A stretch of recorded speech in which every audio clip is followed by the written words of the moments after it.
So good afternoon, everyone. And here we are, the afternoon of our second day of practice. And one of the things we've spoken about is that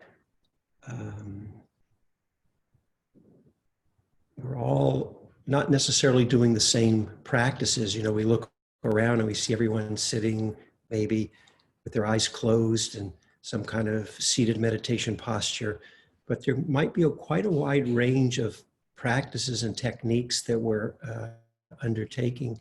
And this is one of the pieces that we've been emphasizing, that because we're all different, it's just not one way for everyone.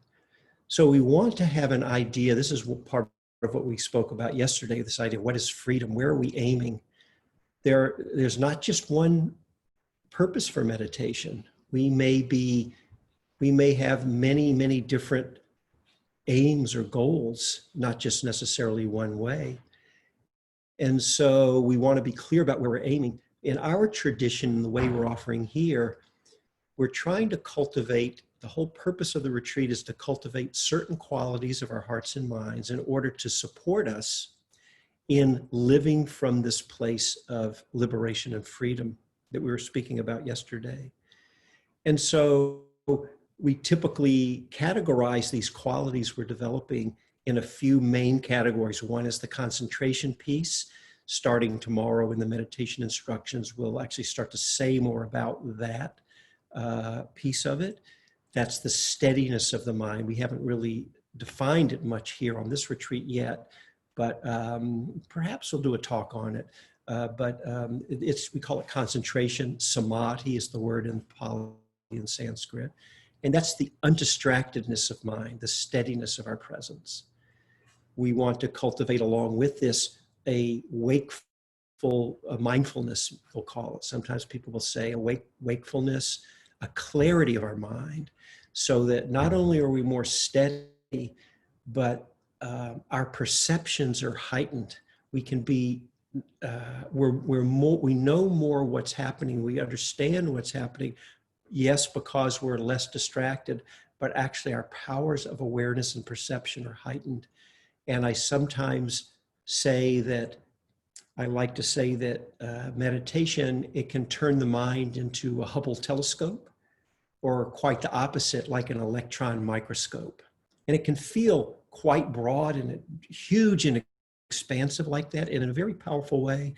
And it can feel quite narrowly focused and kind of small, actually, but also in a very powerful way. So it can be like that sometimes. So heightening our perceptions, our awareness, the steadiness of mind, our mindfulness, also, and then the qualities of insight. And there's many, many ways insight can arise. I'm not going to get into that in this talk, but that may be one of our talks. I'm not clear yet as we move forward in the retreat. And then all the qualities of our heart, of kindness, love, compassion, empathy for others, and self-empathy. So all these qualities come together to support us and help us be, as the Buddha said, to show up in this world, to be a light in the world. And what he meant by being a light is we're a force for the greater good, leading to less and less. We don't contribute to more suffering, we contribute to ever lessening of suffering, and a strengthening, a deepening of, I like to say, well-being. Some people like the word happiness, right? So this is kind of the broad sense. And so all these practices we're doing are meant to be in support of this. And the way I like to think about it, I don't know if it really works this way, but it's just an image that it's as if there's this inner sanctuary we want to enter, but there could be many doorways in. And we don't want to get too hung up on any one particular doorway. There are many practices, methods, techniques that can build and deepen the qualities that I was just mentioning. It's not just one way. But one of the things I want to talk about today is, in the spirit of this, since it's not just one way, is that part of this is learning. This is a very important piece, along with the concentration, the mindfulness, the insight, the qualities of the heart.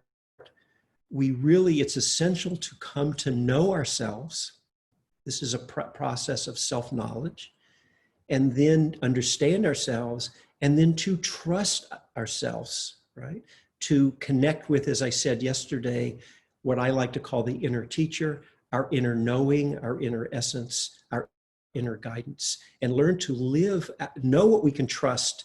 So that's part of the discernment, isn't it? To be able to distinguish between, we think we're listening maybe to our inner wisdom, and maybe perhaps we're just being led by our delusion. And the tricky part there is we can't see our own blind spots. And so we might think, well, what am I to do? I can't tell.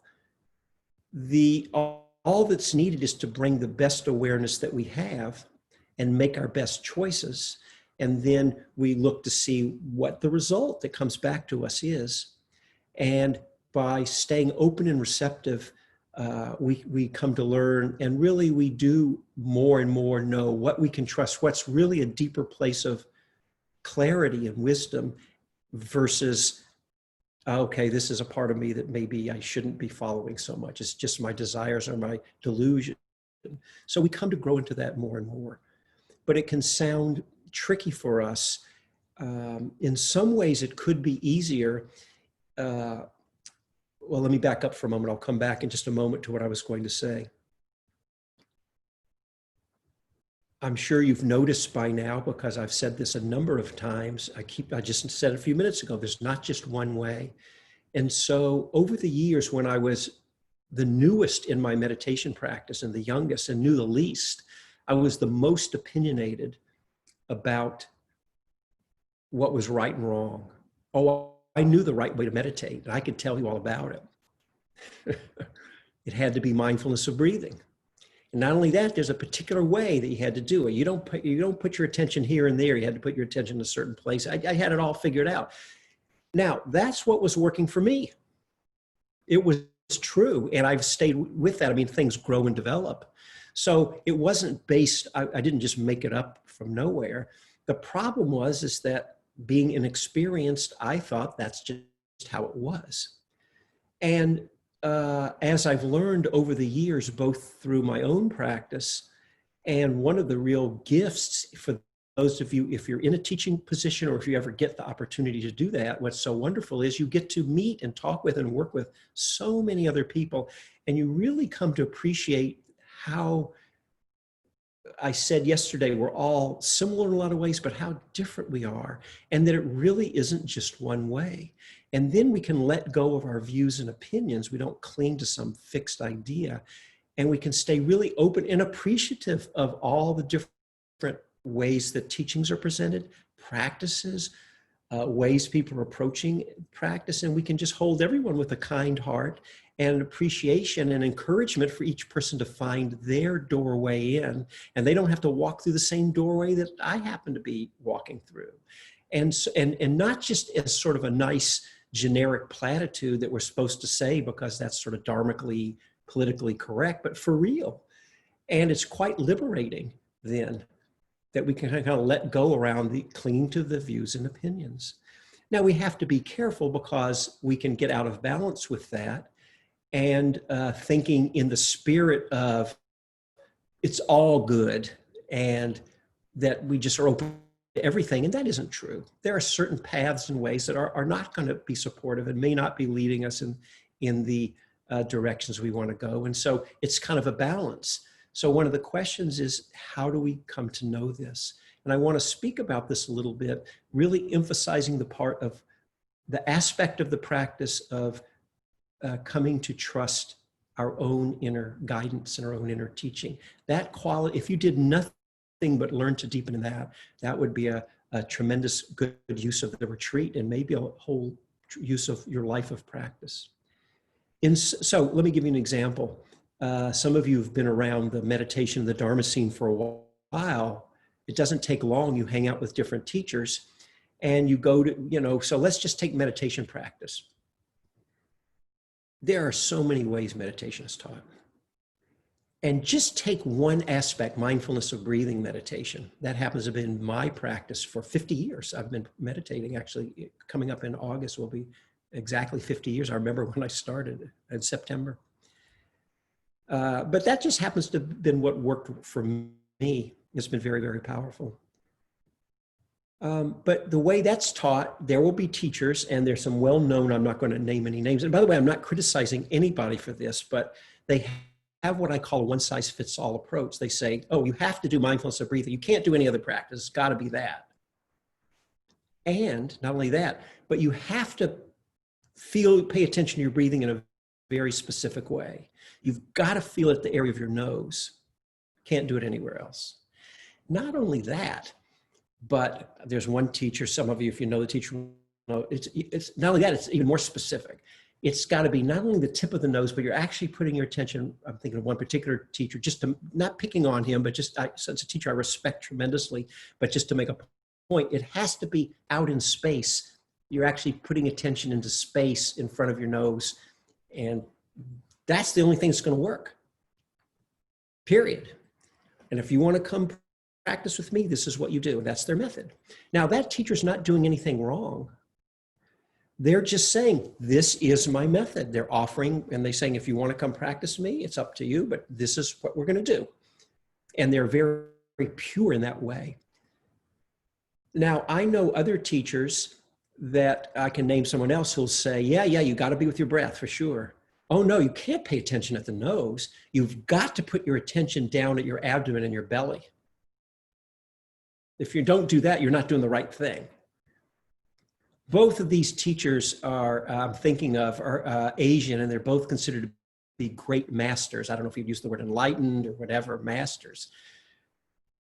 And their students are criticizing each other when you hear this stuff about that, oh, don't go practice with that teacher. They're on the wrong path. And somebody else, no, don't go practice with that teacher. They're on the wrong path. Well, what is one to do? And it goes on and on. I can give you several more flavors just about mindfulness of breathing. Then I can think of another teacher who's saying, no, it's not mindfulness of breathing. You've got to be doing body scan. And there's a specific way to do it. And this is what you do. And if you don't do that, don't come practice with me. And some of this particular teacher I'm thinking of has different groups around the area, and you can't even go hang out in their Dharma group unless you meditate in that particular technique. These are just techniques.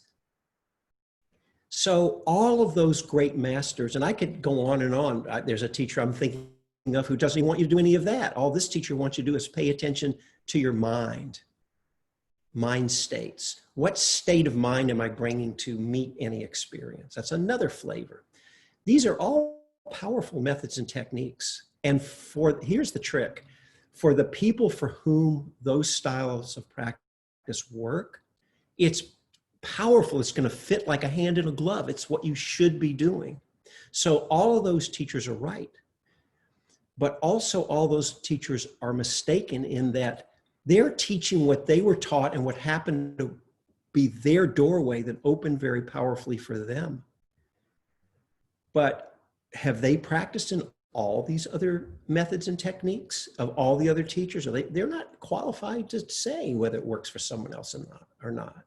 And in fact, if you happen to fall in with one of these teachers and you try it on, and it's not a good match for you, and I'm not going to spend a lot of time on what do I not mean by not being a good match, but I'll just put that out there without defining it. I'm happy to have a conversation offline about what I mean. Well, there are two respected approaches.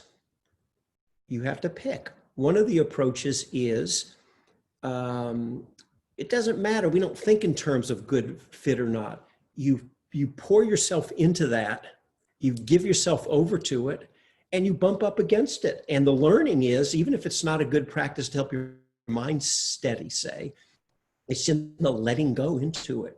Letting go of your own views, your own opinions, your own ideas, and just let go into it. That can be very powerful for sure. But it can also feel like we're knocking our head against the wall. And something else may have served us better. So another path of practice then is we get exposed with time to different styles, different teachers. We don't want to spend the rest of our lives jumping around from one thing to another. At some point, we need to find something and settle with it and give ourselves over to a family of practices, a range of practices, but we don't want to always be just jumping from one thing to another. We never go deep with anything.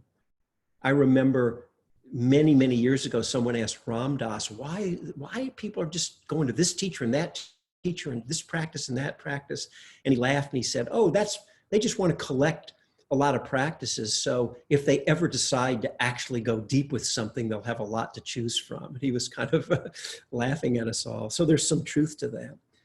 So already we're forced back into following our own sense of which of these approaches. So if something feels like it's of interest to you and it seems like it's the right way, you are still already, whether you realize it or not, using your best discernment, your best assessment. You're listening to your inner, you may not be conscious that that's what's happening, but you're listening to your inner sense and making a choice, and you're going to go with it. So we're always actually doing that, whether we realize it or not. And even if it didn't serve us well, we tried it out. We went and we said, let me check this out. I did it and said, and then something about the teaching, the teacher, the style, the method, whatever, doesn't feel that right, but something else draws us more. It doesn't even mean it was not a good practice. It could mean that we change and grow. And we don't always stay the same.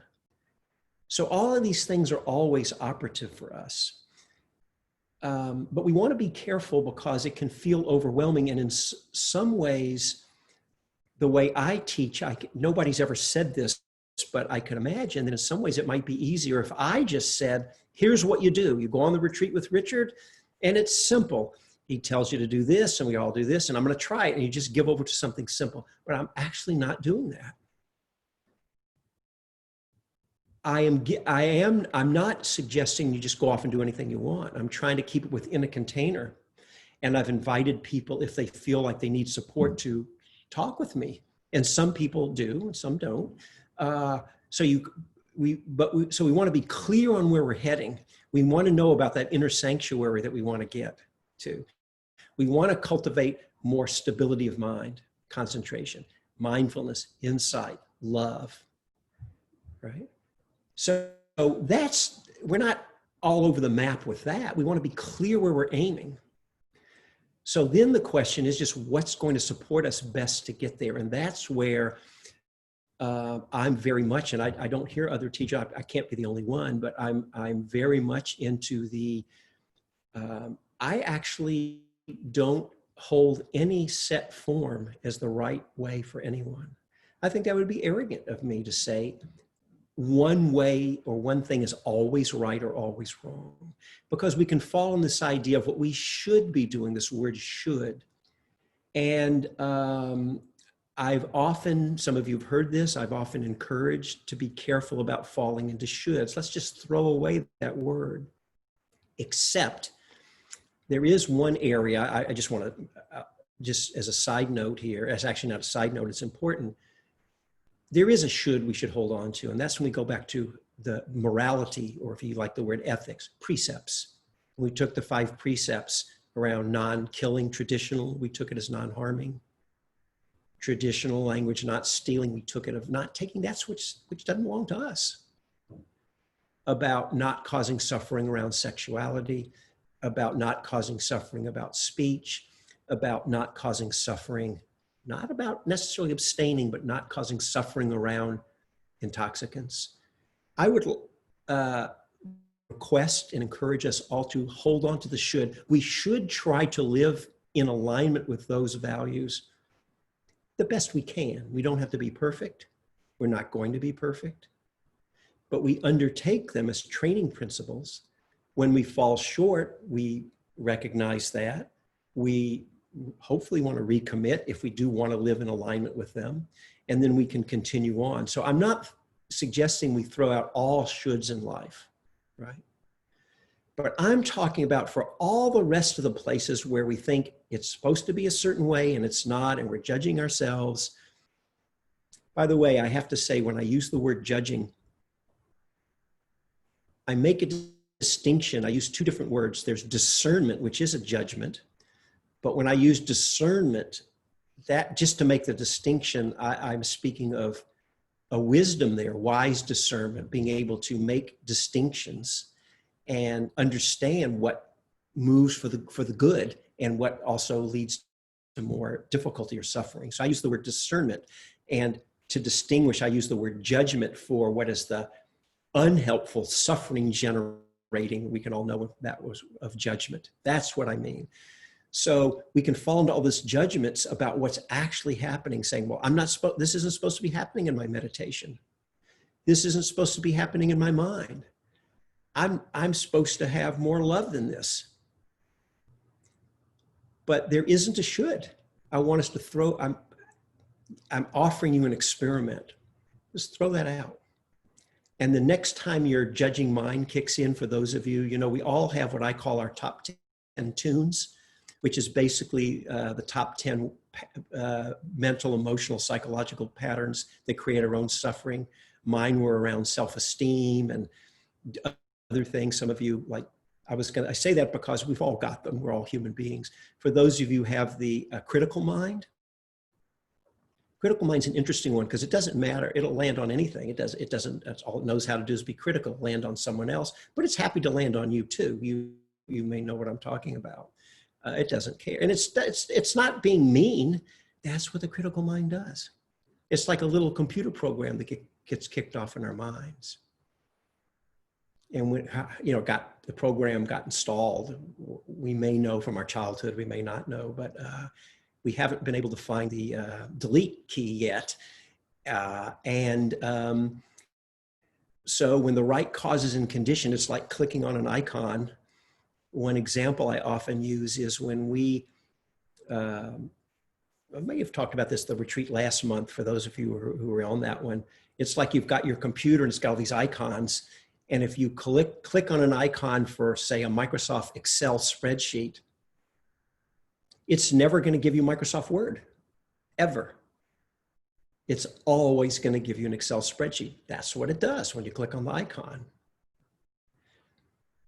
Critical mind, I'm just picking that one. I'm not picking on those of you who have critical minds. We've all got our top 10 tunes. That's just the one I'm using as an example. I guess another example, it's just what popped in my head, so don't take it personal. I actually don't know any of you if you've got that or not, so please don't take it personally. The critical mind, or whatever, our self-esteem, whatever it is, anxiety, worry, whatever, the little icon gets clicked on and triggered by the right stimulus, right causes and conditions, and so it just runs its little program. So it's personal because it's happening to you, but it's impersonal in the sense that it's just running off its pattern. Right? So that pattern can kick in. I kind of got on a little side tangent here. It's what happens when you don't write a talk. It can happen. But it's important because it comes back to this idea of learning to trust ourselves, because we can fall into judging, and it's supposed to be a certain way. And it's not. We want to aim in a certain direction. And so one way to hold the whole path of Dharma, this is very important. Look, there's a path. Look, let me back up. We're trying to do two seemingly opposite things at the same time. But they're actually not opposites. We're trying to get somewhere in our practice, but we're also trying to go nowhere at all and just learn how to be here. How can that be true? Well, in our tradition, there's a path, and it's leading us towards more loving heart, less reactivity, more wise responsiveness in life, more wakefulness, more kindness, right? More steadiness and clarity of mind, all these things. So there's a path of cultivation. But the way we move along the path, this is what brings those two opposites together, is we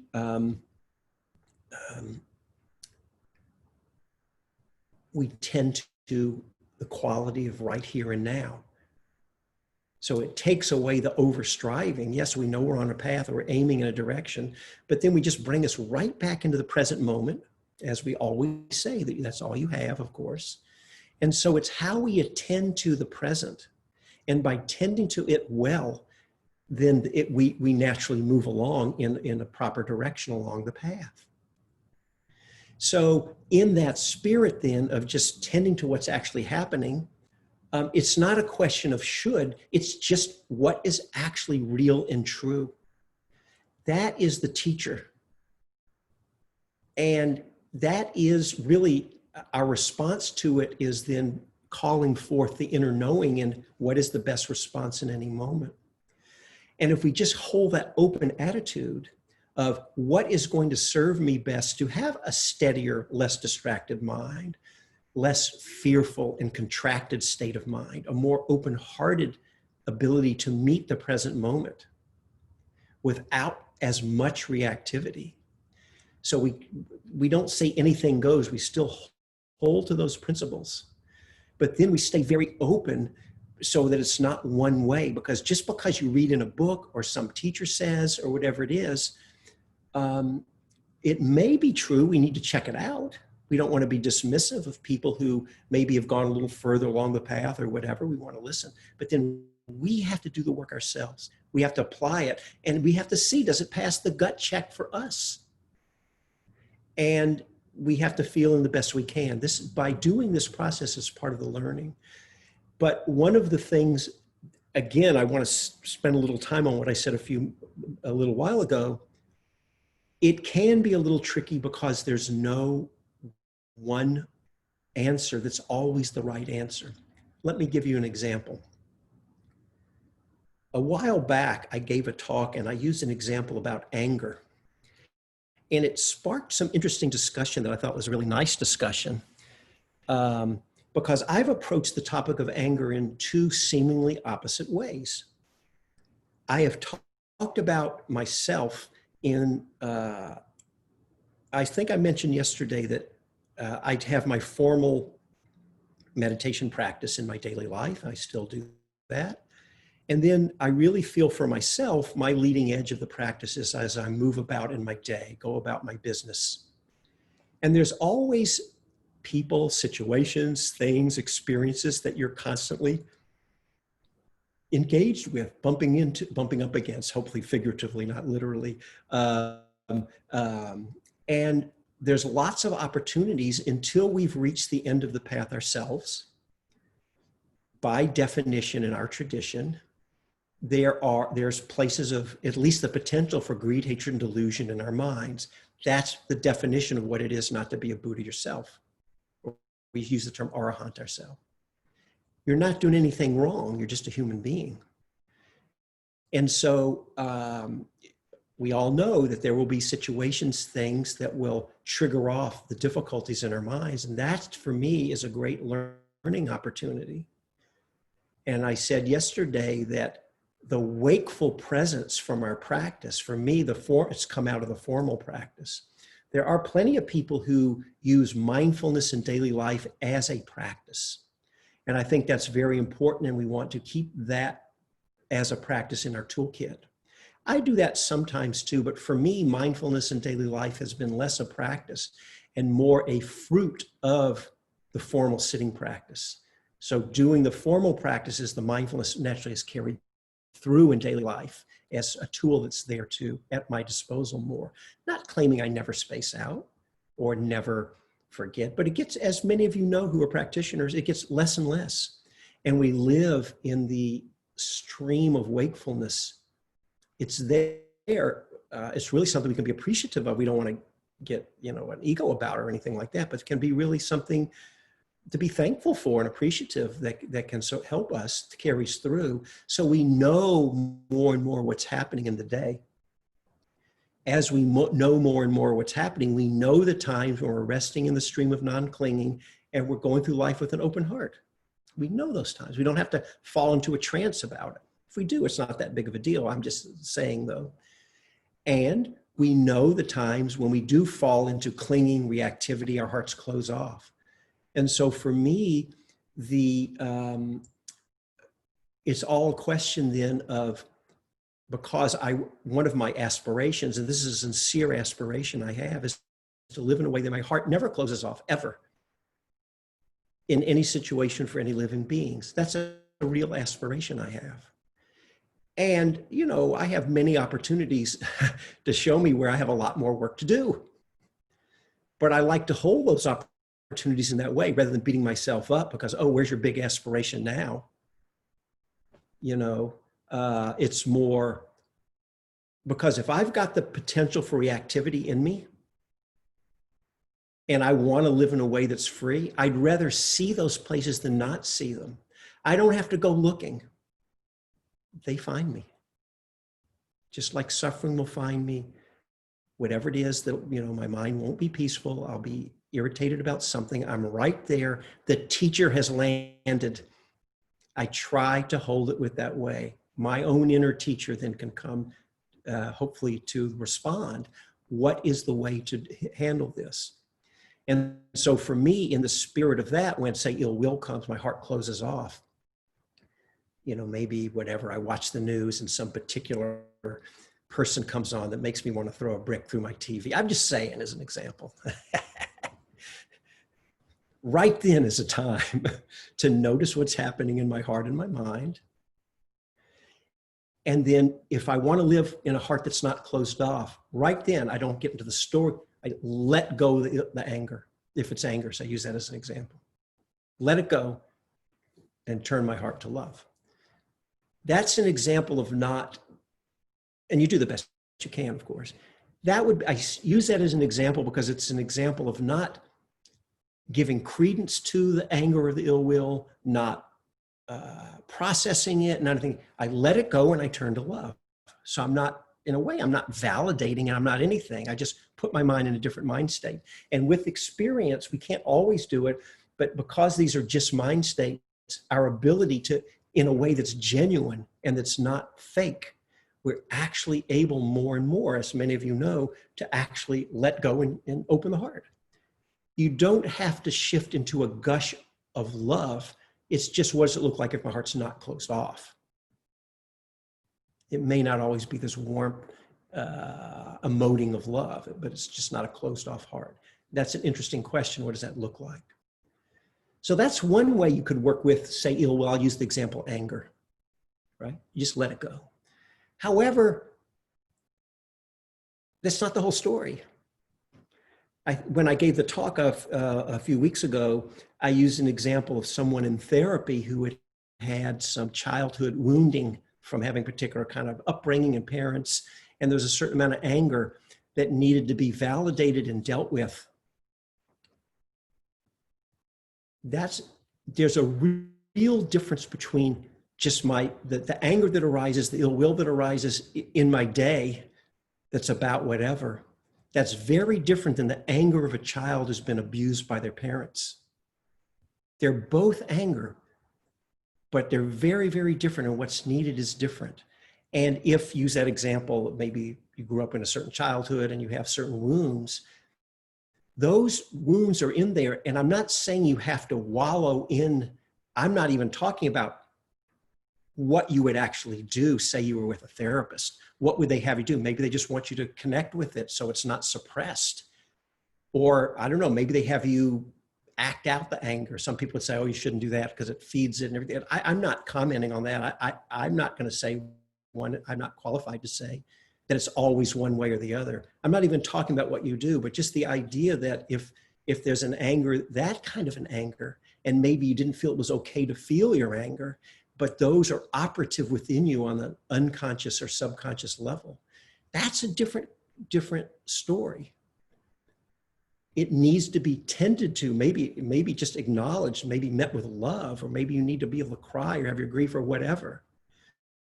I use that because it's the same thing, anger, but it's not one response that's always right, because they're just two different kinds of, they're not the same. So similarly, I don't think there's one answer that's always right. Really, I don't know, maybe for anything.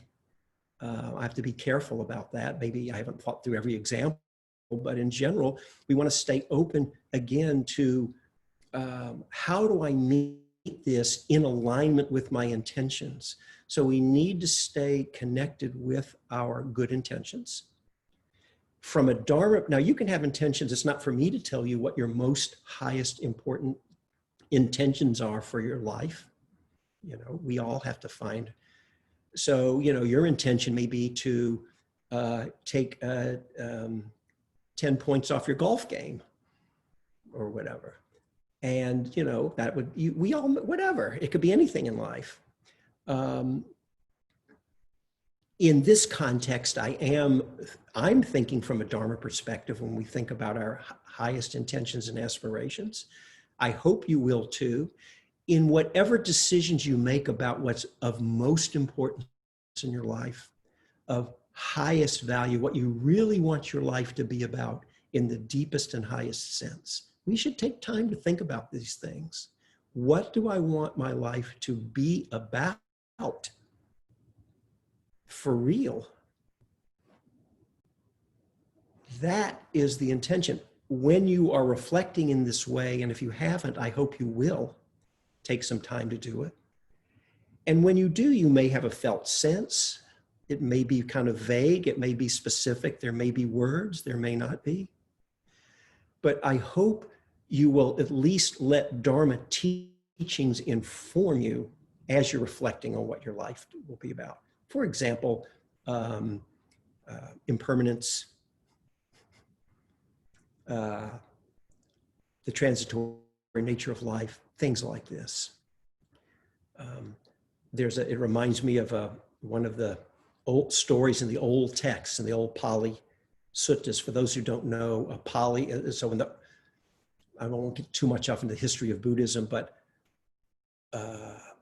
during the time of the Buddha, after the Buddha died, then within the first few centuries, there were, the traditional number is 18 schools of Buddhism.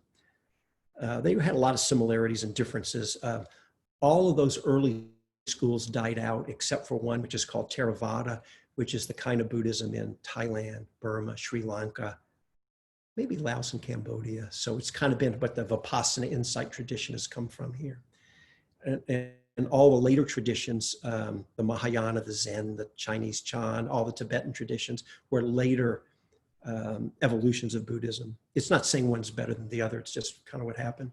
And of those early schools, the only one that survived today, as I said, Theravada, which is in Southeast Asia, their canonical texts, the source texts, were preserved in a language as Pali, P-A-L-I. Pali just means, I'm getting a little off the side here, but I don't know, maybe you find it interesting. The word Pali means language of the texts. So we say the Pali language, it's a little redundant, but Pali. And so the word sutra in Sanskrit, it's related to the English word suture, thread. Sutra in Sanskrit, sutta in Pali. So old Pali suttas, these are the discourses, the teachings that were preserved.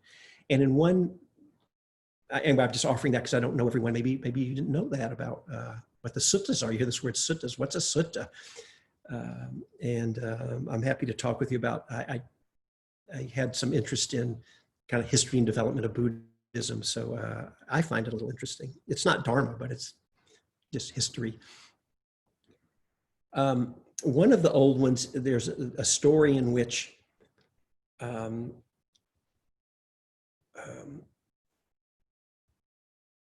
remembering the story, I'm just trying to remember the setup. It's like, but basically someone was, I actually forgot, I'm a little rusty on the suttas, I forgot the setup to this, but the teaching part came where someone was questioning about what's important in life or whatever, and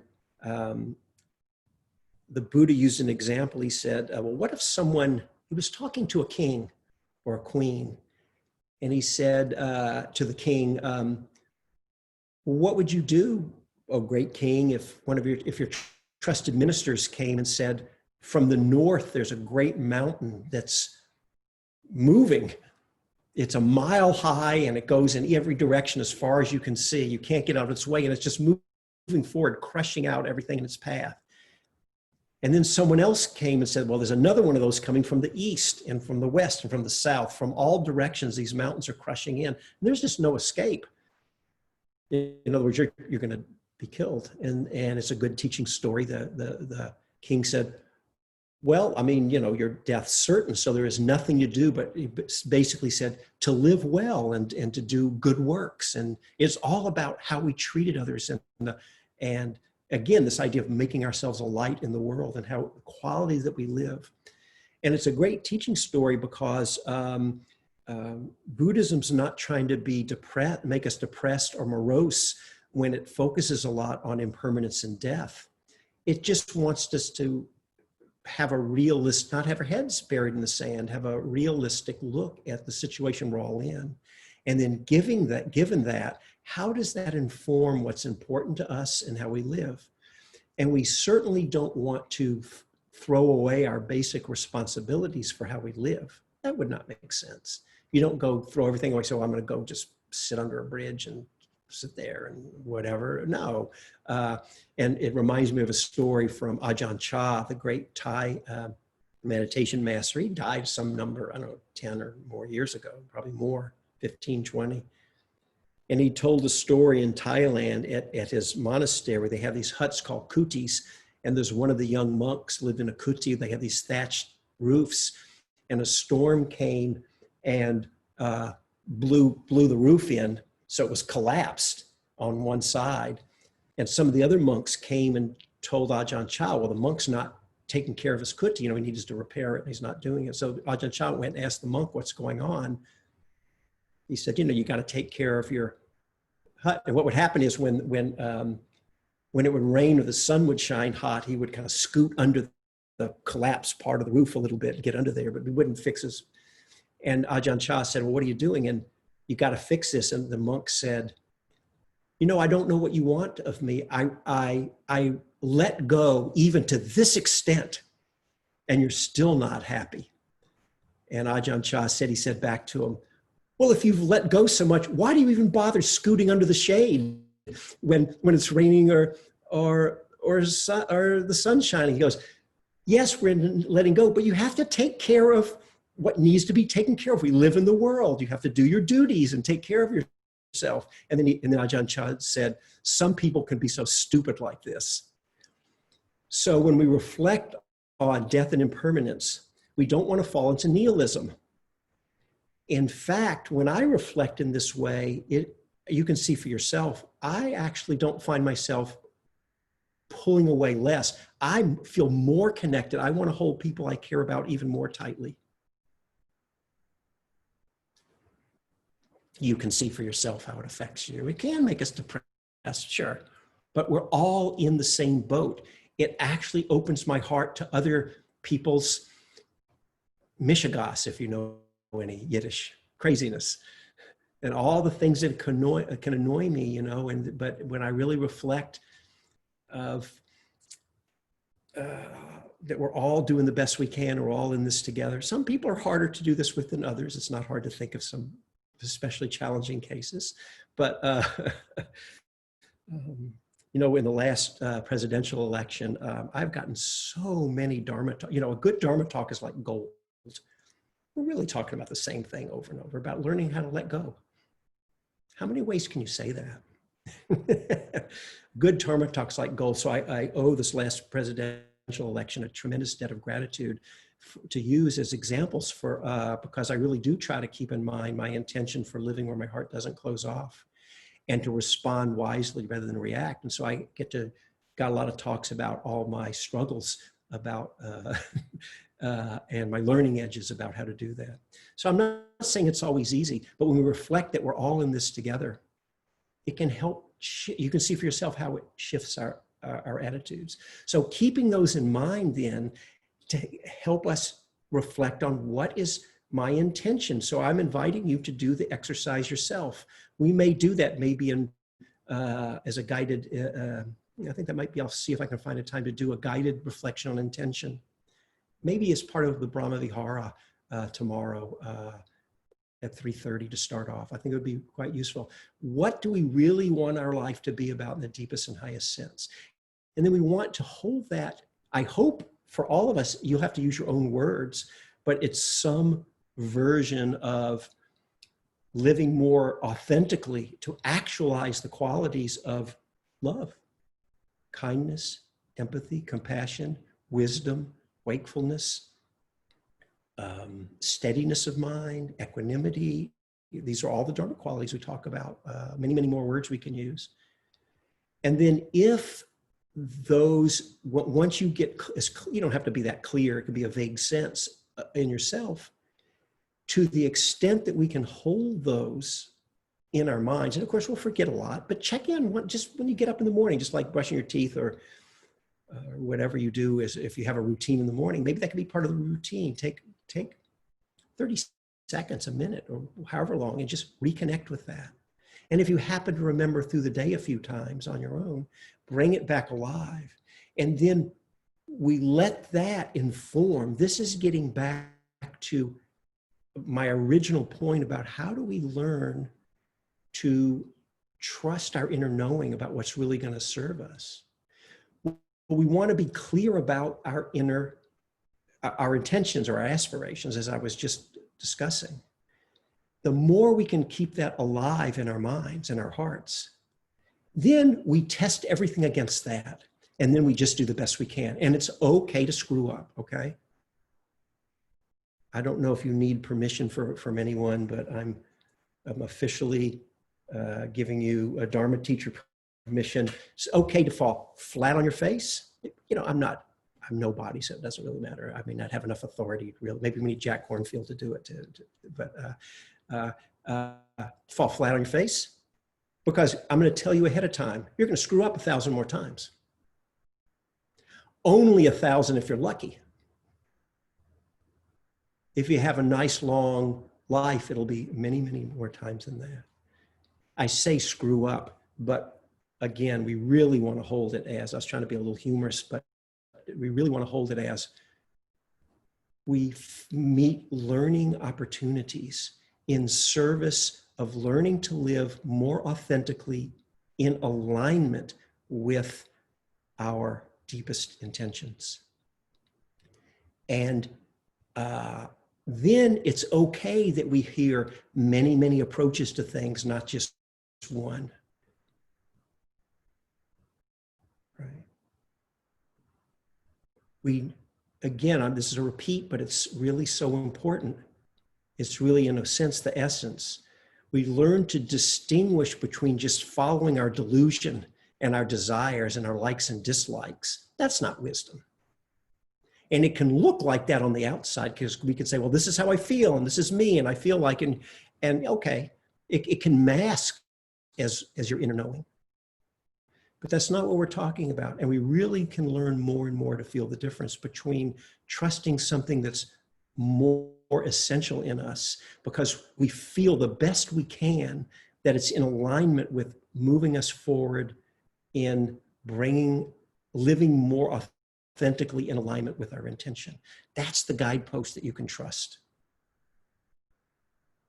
But you got to get clear on your intention first. That's what keeps us from just making up anything. And then if it really for real is having you live more authentically in love, say, or in non-reactivity, then don't let anybody tell you otherwise. There's some of you have heard the teaching that gets often repeated, from a sutta called the Kalama Sutta, but it's actually people they misuse that sutta. For those who don't know, there was a clan or a family or a village called the Kalamas, and the Buddha, was wandering around the countryside. He came through, and they said to the Buddha, we're confused because every week a different guru, a different teacher, a different holy person comes through town, and they say, I'm enlightened, I've got the truth, I'm the one. Don't listen to any of those other people, they're wrong, it's me. And then the next one comes and they're all contradicting each other. How do we know? And the Buddha says, it's understandable that you're confused. And he says, you don't trust anyone because of what they say. He says, and including himself, the Buddha said, it's only when you know for yourself. And so people use that as saying we don't look to any authority, we just know for ourselves. But people stop there. There's a whole other half of the sutta. Because the Buddha didn't say, just know anything for yourself, just use your own opinion. That's following our delusion, our likes and dislikes. He says, when you know for yourself that something leads to a strengthening of greed, hatred, and delusion, and those are euphemisms, and that's a big topic of what do we mean by greed, hatred, and delusion. But we'll just say all the parts in our minds that lead us into reactivity and suffering, we'll just leave it as that. When you know that whatever is happening is increasing that, and it's for your harm. And when you see the things that lead to a lessening of greed, hatred, delusion, and when you know that it's for your benefit, that's what you should trust. It's another way of saying exactly what we're discussing here. When you're in alignment with your good intentions, then you use your best assessment, which is all you can do to trust that. He goes on to add in, and he does tell us something specific. He says, in addition to that, you should develop the 4 Brahma Viharas: loving kindness, metta, karuna, compassion, what's called mudita, which is meant altruistic or sympathetic joy, happiness at the happiness of another, and equanimity, which is upekkha. So he says you should develop those. That's the whole Kalama Sutta. So that was, I think what I would like to do, we have a little less than 10 minutes, maybe 8 or 9 minutes. I want to use this ending time to do a very short guided piece on getting in touch with our own intentions. It'll be very short. And you can see if it's useful for you.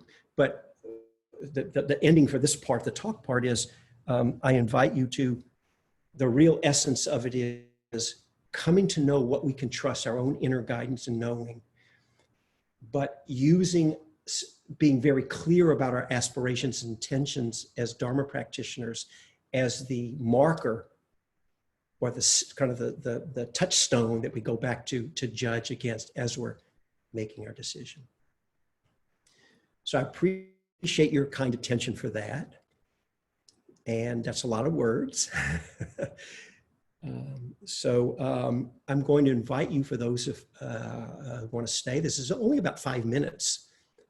It's something some of you know before, where I'm going to offer 4 reflections. And you can see if, just for time, I'll give the reflection, and then we'll just pause for maybe 30 seconds in silence as you just let the reflection sit. If you find these reflections are valuable, then you can on your own take them and spend more time. We just don't have the time now. And you don't have to remember these 4 right now. You just send a chat or an email, and I will send them to you. So you can write them down now if you want, but you don't need to. I'll make sure you get them if you want. Okay.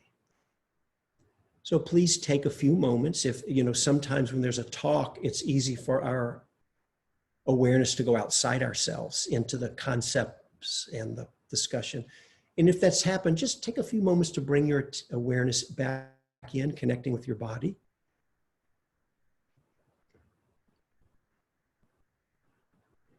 And just checking in with yourself. And so I'm going to offer each reflection. I'm going to say each one a few different ways, because sometimes articulating one way lands better than another. And then we'll be silent for about 30 seconds, and I'll ring a bell, and we'll go to the next reflection.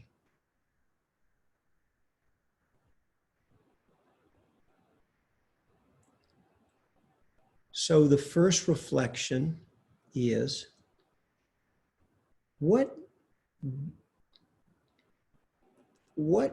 are your highest intentions, your deepest intentions about the qualities you want to develop in your heart and mind? What are your highest intentions? I'm just saying the same thing in different ways. What are your highest or deepest intentions for what you want? What's your highest intention for what you want your life to be about? In the deepest sense, what is it all about? What is of most importance to you? What qualities do you want to live in alignment with?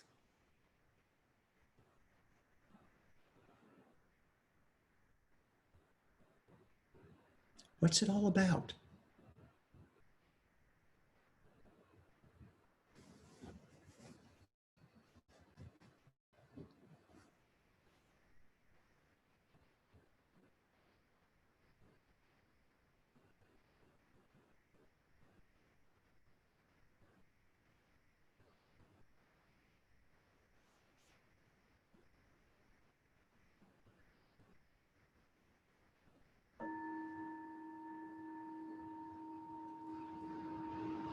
Okay, so that's the first reflection. So let that one go out of your mind.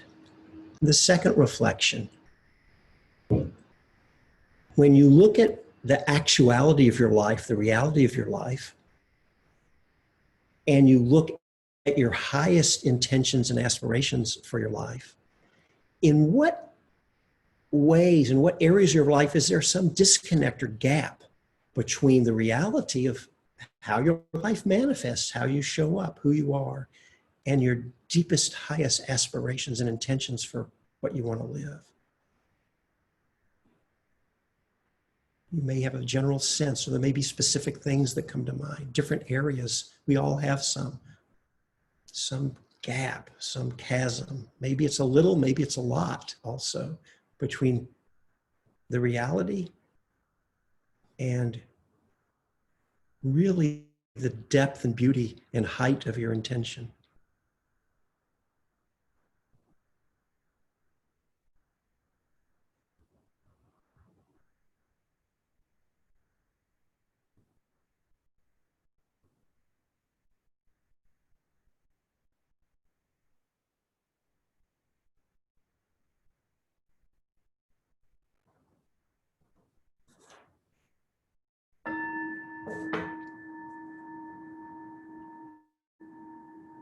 Okay, that's the second reflection.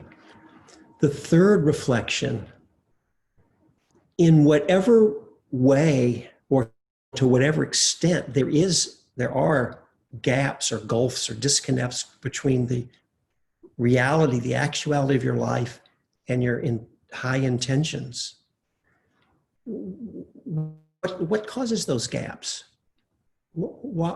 What are the things and situations that pull you or affect you, perhaps, so that yank you or pull you away, so you're not living as authentically as much of the time from your deepest intention? What are the situations that pull you away? What are the things? It could be external or internal.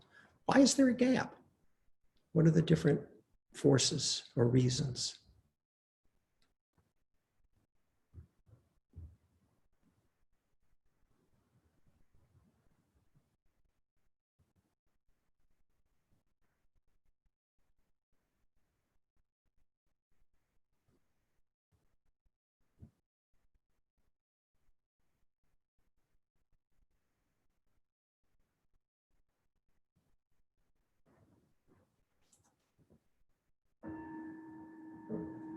Okay, the third. And finally, the fourth reflection. What would support you to close up the gap? What are the things, can you know, maybe you may not know right now, but are there people, situations, things, what will support you? What might support you to live more in alignment, harmoniously, with your deepest and highest intentions and aspirations more of the time, and be pulled away less of the time? What might support you?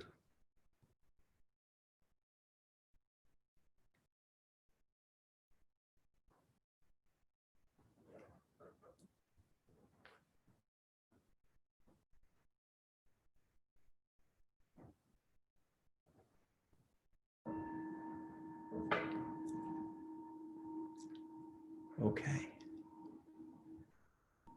I know those are big questions, and it was just to plant the seed. And if you find that reflection is valuable, for myself, I find that those are questions that deserve much more time. Maybe it's a lifetime of exploration and inquiry, but it's worth hanging out a little bit more. But I wanted just to present those, and you may already have a sense if it's something you relate to. Again, if you want these, you can either let me know, or the other thing is that this talk is being recorded. It's put up on YouTube. We have a Metadharma Zoom channel. Not Metadharma Zoom, excuse me, a YouTube Metadharma channel. And there's different playlists. We actually have a playlist for this retreat. It's the May 2020 online retreat, and this talk is going to be uploaded there. You can find it.